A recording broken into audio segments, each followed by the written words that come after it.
Syederalun, seorang pilot dan kopilot di maskapai penerbangan Air France ditangguhkan karena berkelahi saat penerbangan.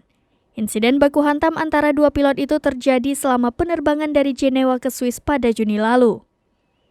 Dilansir dari Al Jazeera, harian La Tribune melaporkan bahwa pilot dan kopilot berselisih setelah pesawat lepas landas. Keduanya bahkan bergulat hingga saling mencengkram kerah baju. Awak kabin yang melihat keributan itu langsung turun tangan. Salah satu di antaranya mengambil alih kokpit untuk menjaga jalannya penerbangan.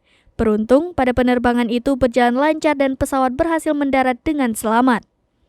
Adu tonjok antar pilot itu tidak mengganggu jalannya penerbangan, jelas seorang pejabat maskapai Air France pada Minggu 28 Agustus 2022.